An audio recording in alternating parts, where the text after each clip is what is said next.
Ok, vamos tentar de novo, né? Não deu certo aí. Aqui em Maringá tá um vento muito forte e frio, não é?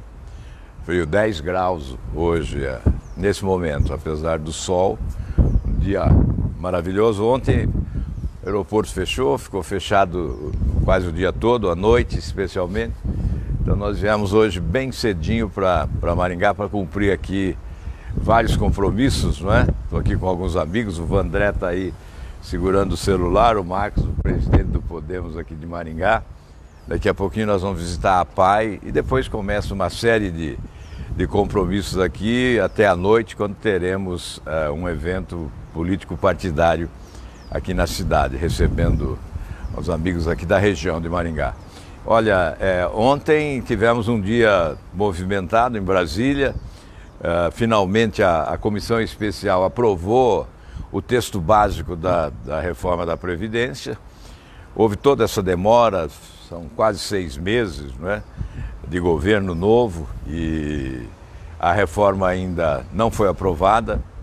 Eu gostaria que as coisas caminhassem mais rapidamente, porque o Brasil é um país à espera de reformas.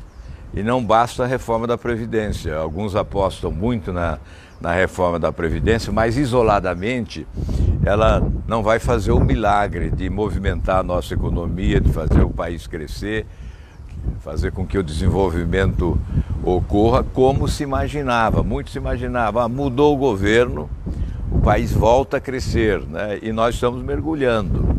O viés é de queda do Produto Interno Bruto neste ano. Hoje, a última previsão, começamos com a previsão de 2,7, a última foi 0,8, e certamente não será surpresa se nós mergulharmos mais. Então é preciso buscar as reformas necessárias, e a reforma tributária é fundamental.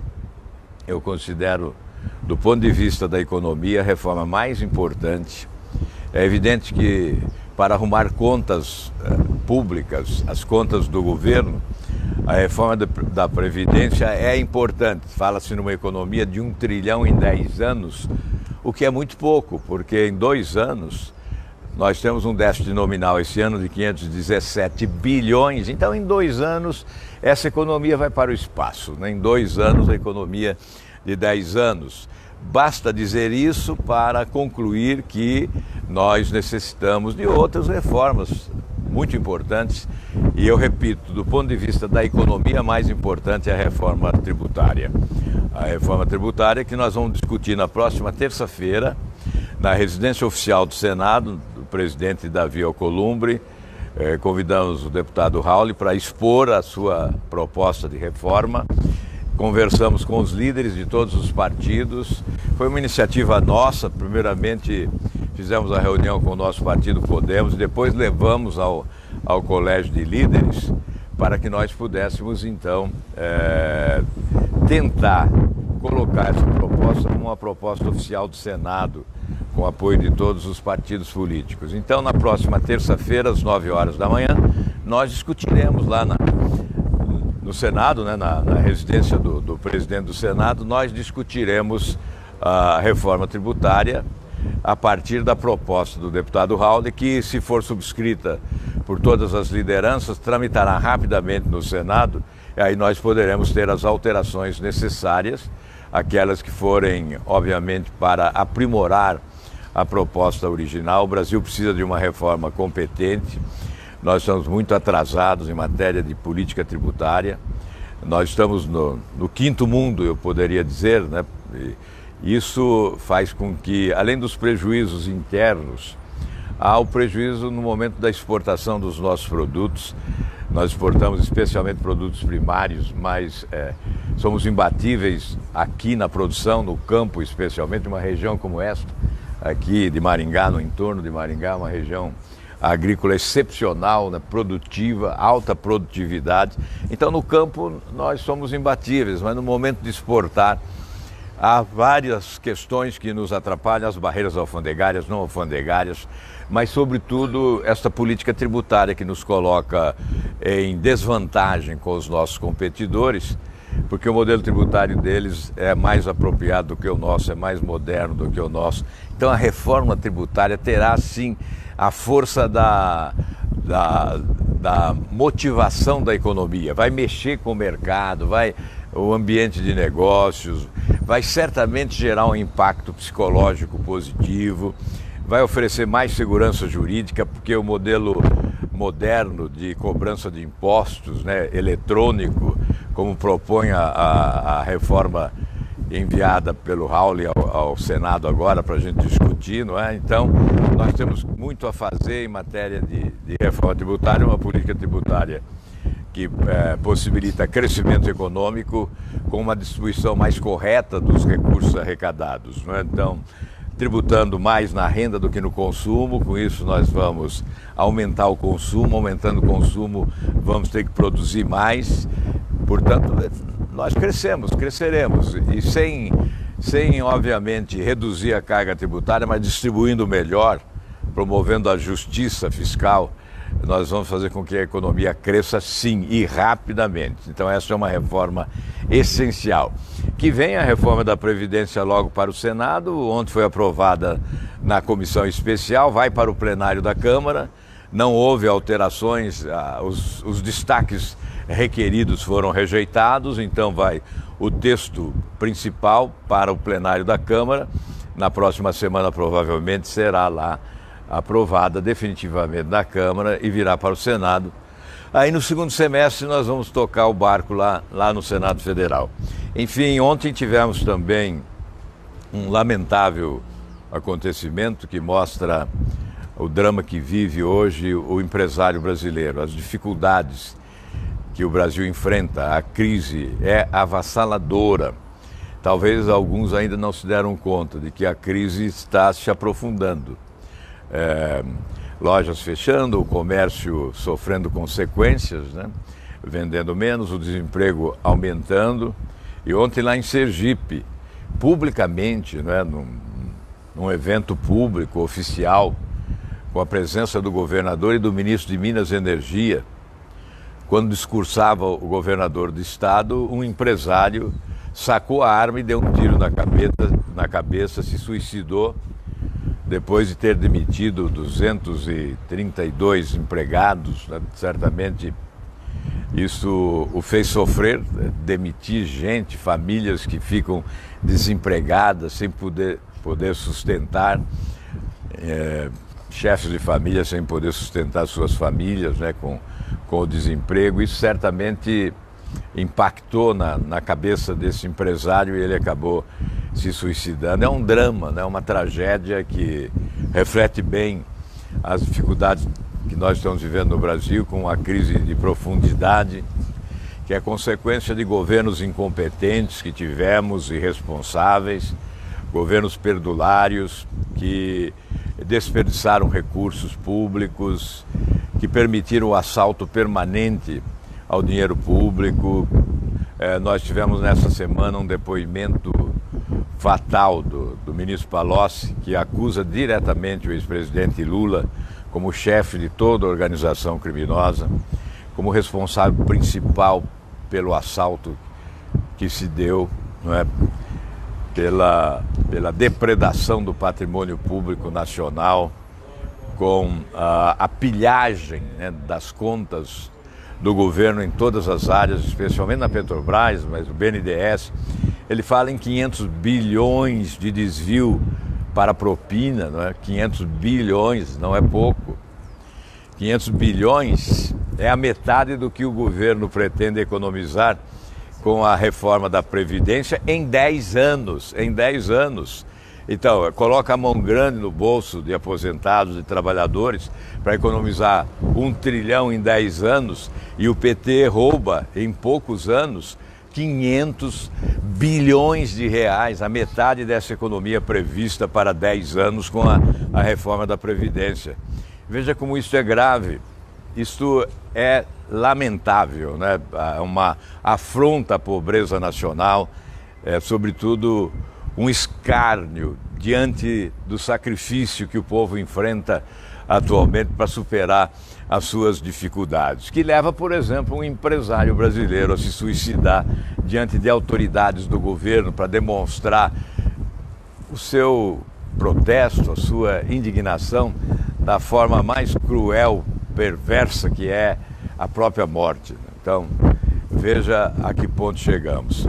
Enfim, nós temos que promover todas essas reformas que são fundamentais para melhorar o Brasil.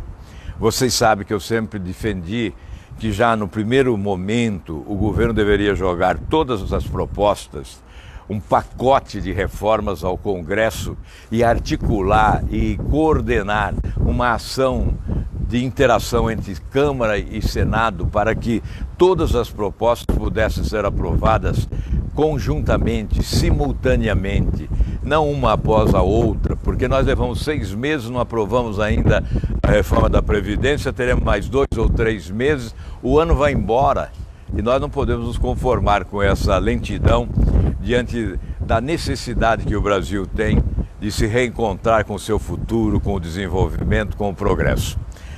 Bem, eu sei que aqui não está confortável, né, com esse vento terrível que está aqui. O Vandré está sofrendo ali para segurar o nosso celular. Mas eu gostaria também de fazer referência, mais uma vez, né, porque tivemos na Câmara dos Deputados o depoimento do ministro Moro, que foi outra tragédia, né, outro espetáculo deprimente, com parlamentares que deveriam mudar de profissão, né? Sair da política, tentar outra atividade, porque não estão preparados para a política, ao invés do argumento, ao invés do preparo intelectual para poder defender suas teses, né? Confrontar as suas teses com o do seu adversário, com o seu oponente, né? Enfim, discordar, mas discordar com argumentos, com um pouco de lucidez, e não com aquela palhaçada toda que nós vimos, né, com alguns palhaços de um lado e palhaços do outro, né, mas sem ofender os palhaços, me desculpem os palhaços que exercem uma profissão digna, mas é a forma retórica de dizer, porque lá não é lugar para o espetáculo circense, lá é outro lugar. Então o palhaço merece aplausos no circo, local adequado, não na Câmara dos Deputados. Lá é local para gente séria, para gente responsável, de preferência competente. Se não for possível ser competente, que seja pelo menos honesto, né? Então não fazer aquele espetáculo tragicômico que nós assistimos lá na Câmara dos Deputados durante o depoimento do ministro Moro. E nesse final de semana tem mais material para essa gente, não é? Para essa gente se divertir, fazer festa. Por quê? Porque revelaram mais algumas conversas do então juiz Moro com procuradores, mas é na mesma linha, aquela conversa que tem respaldo, eu vou repetir, tem respaldo na Lei de Combate ao Crime Organizado, que estabelece num dos seus artigos a interação, a cooperação entre as instituições oficiais nacionais, estaduais e municipais. O Judiciário é uma instituição nacional, o Ministério Público é uma instituição nacional e a Polícia Federal é outra instituição nacional. Então, obviamente, tem delação premiada que exige coordenação, estratégia, comunicação, interação. Tem as ações programadas que ainda mais necessitam, não é, desta cooperação entre as instituições para que se estabeleça a estratégia adequada para ter êxito, além daqueles que são infiltrados na investigação. Tudo isso está lá na Lei de Combate ao Crime Organizado. Mas estão fazendo um grande carnaval. Como se nós não soubéssemos que todo mundo conversa com todo mundo nesse mundo das autoridades judiciárias, né? Polícia Federal, Ministério Público e juízes conversam, desembargadores, juízes, ministros dos tribunais superiores conversam, sempre conversaram. Obviamente é preferível que não converse e principalmente que isso não vaze, não é? Que as conversas sejam republicanas. Então, se você quiser, por ser um daqueles preciosistas em matéria de direito que exige um rigor absoluto em relação a essas preciosidades jurídicas, não é? Ainda nós temos que considerar que, se houve pecado, é evidente que nós temos que colocar na balança qual pecado prejudicou o país: o do roubo ou da conversa? Da conversa que nós podemos até não concordar com esta conversa, não é? Podemos não concordar, mas nós temos que optar, nós temos que fazer a nossa escolha. A escolha que eu faço é de defender a Operação Lava Jato até o final, porque é o acontecimento extraordinário deste século. Não há nada mais importante para o Brasil neste século, não aconteceu nada mais importante para o Brasil neste século do que a Operação Lava Jato, que está desbaratando uma organização criminosa, que já desbaratou a organização criminosa e que está colocando na cadeia ainda os seus agentes, os coadjuvantes, que estão aí todos eles assustados, né, com conversas que não são conversas imorais, que não atentam contra o pudor, né, que não depõem contra a moral dos interlocutores, juízes e promotores, procuradores, investigadores e julgadores. Não há nada que deponha contra a moral deles, né? Então, nós temos que colocar na balança. Para nós que queremos o Brasil limpo, para nós que queremos um país decente, para nós que queremos um país onde o povo seja respeitado pelas autoridades, nós queremos colocar na cadeia os ladrões do dinheiro público, porque eles são responsáveis pelas mortes que ocorrem hoje, no trânsito, na rua, né, na violência, pela bala ou pela doença, nos hospitais, enfim, é o dinheiro que foi embora, o dinheiro da corrupção.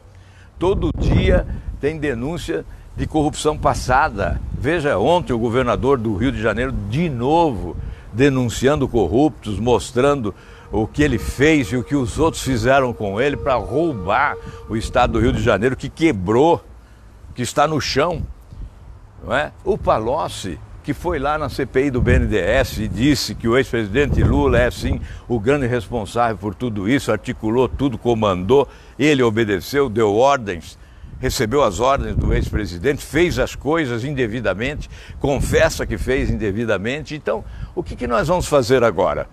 Nós vamos ficar dando importância maior, que se dê a importância devida, não a importância maior a esses vazamentos, e vamos fulminar a Operação Lava Jato, vamos sepultar a Operação Lava Jato, vamos soltar os bandidos a pretexto de punir investigadores e juízes que conversaram. Essa é a questão.